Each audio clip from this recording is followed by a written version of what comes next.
Hi అండి, welcome to my channel. నేను మీ ప్రియ. ఈ వీడియోలో టమాటా కెచప్ రెసిపీని చూద్దామండి.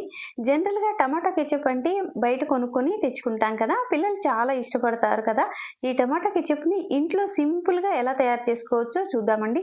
అలాగే బయట కొన్న కెచప్ లాగే అదే టేస్ట్, అదే కలర్ తోటి ఇంట్లోనే ఈజీగా చేసుకోవచ్చండి. అది కూడా ఎటువంటి ప్రిజర్వేటివ్స్ లేకుండా కూడా ఎలా చేయాలో చూద్దాము. ముఖ్యంగా పిల్లలు ఏంటంటే ప్రతి స్నాక్కి కూడా అడుగుతారు, ఎక్కువగా బ్రెడ్తో అడుగుతారు.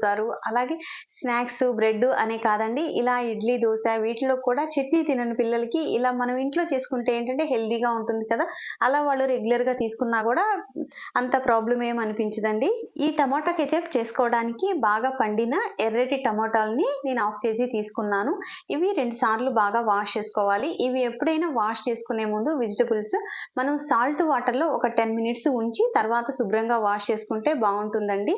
ఎటువంటి కెమికల్స్ అవి ఉండకుండా ఉంటాయి కదా. అవి పండించేటప్పుడు అవన్నీ వాడతారు కదా, అవన్నీ ఉండవన్నమాట. ఇప్పుడు వీటి పైన ఉన్న గ్రీన్ పార్ట్ ని తీసేసుకోవాలి. ఈ గ్రీన్ కలర్ పార్ట్ అంతా తీసేసుకున్న తర్వాత ఒక్కొక్క టమాటాని మనం 8 pieces గా చిన్న ముక్కలుగా ఇలా కట్ చేసుకోవాలి. టమాటాలన్నీ కూడా ఈ విధంగా కట్ చేసుకున్న తర్వాత ఒక బీట్రూట్ తీసుకొని పీల్ తీసి చిన్న ముక్కలుగా కట్ చేసి పెట్టుకోవాలండి.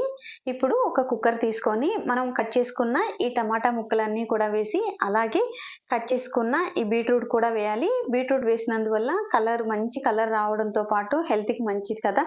ఇది ఎక్కువగా ఈ కెచప్ పిల్లలే తింటారు కదా, వాళ్ళకి ఇస్తే చాలా మంచిదండి. ఇక్కడ నేను బీట్రూట్ ముక్కలు వేసిన తర్వాత ఒక బిర్యానీ ఆకు, అలాగే 4 లవంగాలు, ఒక 5 చిన్నుల్లి రెబ్బలు వేసానండి, చిన్నులపాయ రెబ్బలు, అలాగే 4 ఎండుమిర్చి వేసాను, ఒక 1/2 గ్లాసు వాటర్ వేసాను అనమాట. ఎక్కువ వాటర్ అవసరం లేదండి. ఇప్పుడు మనం స్టవ్ పైన పెట్టి ఒక 4 విజిల్స్ వస్తే సరిపోతుంది, మెత్తగా ఉడికిపోతుందండి. 4 విజిల్స్ వచ్చిన తర్వాత ఇదిగోండి ఇలా సాఫ్ట్ గా కుక్ అయింది కదా. ఇది చల్లగా అవ్వనివ్వాలి, మనం మిక్సీ పట్టుకోవాలి కదా.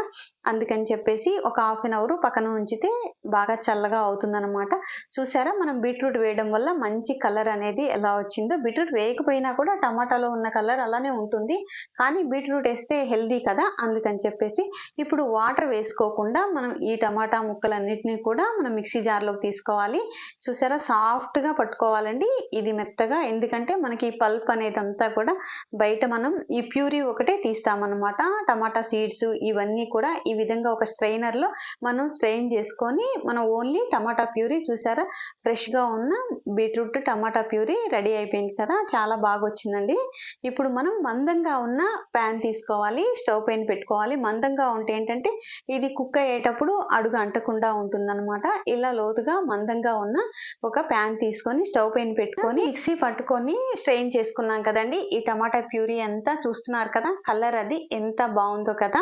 ఇది మీడియం ఫ్లేమ్ టు సిమ్ లో అడ్జస్ట్ చేసుకుంటూ ఉడికించుకోవాలి. ఇప్పుడు మనకి అర్థం అవుతుందండి, బబుల్స్ లాగా వస్తుందన్నమాట. టమాటా ప్యూరీ ఉడికిందంటానికి మనకి ఇట్లా బబుల్స్ లాగా వచ్చినప్పుడు అప్పుడు మనం షుగర్ అనేది యాడ్ చేసుకోవాలి. ముందే షుగర్ యాడ్ చేయొద్దండి.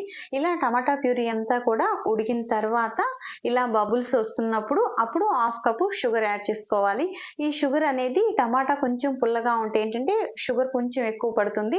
ఇప్పుడు షుగర్ వేసిన తర్వాత బాగా మిక్స్ చేసుకొని ఒక 1/2 spoon సాల్ట్ వేసాను అనమాట. ఈ సాల్ట్ షుగర్ అనేది రెండు కూడా మీరు ఒకసారి టేస్ట్ చూసుకొని అడ్జస్ట్ చేసుకోండి. టమాటా పుల్లగా ఉంటే కొంచెం ఒక స్పూన్ షుగర్ ఎక్కువ పడుతుంది అనమాట. దాన్ని బట్టి చూస్తున్నారు కదా, చక్కగా ఉడికిపోయింది. దీనిలో 2 spoons వెనిగర్ యాడ్ చేసుకోవాలి. ఇలా వెనిగర్ కూడా వేసి ఇలా కలుపుతూ ఉండాలన్నమాట. కొంచెం ఈ ప్యూరీ అనేది దగ్గరకు వచ్చే వరకు ఉండాలి, బాగా థిక్గా రాకూడదండి. చూస్తున్నారు కదా, ఈ స్టేజ్ లో ఉండాలన్నమాట. ఎందుకంటే ఇది చల్లారిన తర్వాత ఇంకొంచెం థిక్గా అవుతుంది, అందుకని చెప్పేసి ఈ స్టేజ్ లో స్టవ్ ఆఫ్ చేసి చల్లారనివ్వాలి. చల్లారిన తర్వాత మనం ఒక 8 కంటైనర్ లో తీసుకుంటే గాజు బౌల్లో తీసుకోండి. ఎప్పుడైనా గాజు సీసాలో ఫ్రెష్ గా ఉంటాయండి ఈ జామ్స్. అవి ప్లాస్టిక్ వాటిలో పెద్దగా వాడకండి. ఇవి కూడా ప్లాస్టిక్ ని కొంచెం అవాయిడ్ చేస్తే చాలా మంచిది కదా. ఈ విధంగా చూసారా, మనకి ఇందాక మనం స్టవ్ ఆఫ్ చేసిన ఆ థిక్నెస్ కి ఈ థిక్నెస్ కి చాలా తేడా వచ్చింది కదా. మనకి వేడి తగ్గిన తర్వాత చల్లగా అయిన తర్వాత చూస్తున్నారు కదా, ఈ కన్సిస్టెన్సీ అనేది ఎంత బాగా వచ్చిందో. బయట మార్కెట్ లో దొరికే టమాటా కెచప్ ఏ కన్సిస్టెన్సీలో ఉంటుందో సేమ్ అలాగే వచ్చింది, అలాగే కలర్ కూడా పర్ఫెక్ట్ గా వచ్చింది కదా. ఇలా తయారు చేసిన టమాటా కెచప్ ని ఎయిర్ టైట్ గాజు సీసాలో స్టోర్ చేసుకొని ఫ్రిడ్జ్ లో పెట్టుకుంటే 2-3 months వాడుకోవచ్చు.